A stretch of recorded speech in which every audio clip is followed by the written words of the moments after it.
पुत्र मेरा मारिए, मेरा घर जाने वाले। अस्सलामुअलैकुम, मेरा नाम सफिया ते मेरा धी पुत्र कोई नहीं।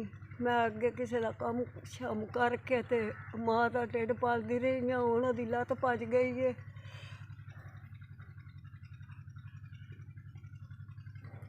ओहदी 6-7 महीने हो गए ने। मेरी अम्मी मंजी ते पई है, चुकड़ा लत्थी है, भरा जवान है, वो बहुत हो गया।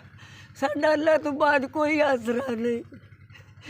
असी इतने जोगे भी नहीं मम्मा ओहदा इलाज ही करा लवां मैं। सारी रात मेरी अम्मी तड़पदी है, राती दिहाड़ी रोंदी है, दर्द सा नहीं लैन देंदा। हुण मैं केड़ी बाह लावां, मेरे कोले कोई, मैं आप मत आ जा, बंदे बंदे दा कम करनी आ। मैं आप रह गई हाँ, घरे दा इलाज करने, कदी लूने दी टकोर कर लै, कदी बर्फ दी कर लै, कदी अदरक दी कर लै। जेड़ा दसदा ओही असी करी जाने आ। कोई फायदा नहीं पिया बनदा। हड्डी तना का पैसा लत्ता ना परेशान कराना, मैं बता दिया।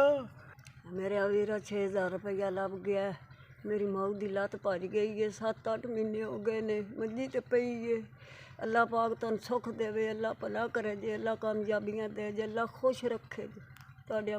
मेरे अवीरा दवाई जोगा पैसा कोई नहीं। राती भी तड़पदी है, दिहाड़ी भी तड़पदी है, सारी रात रोंदी है, सारी दिहाड़ रोंदी है। दर्द बैल नहीं दी, लम्या नहीं पैन देंदा, हड्डी बाहर निकली है मेरे अवीरा। असी बिल्कुल खाली हाँ।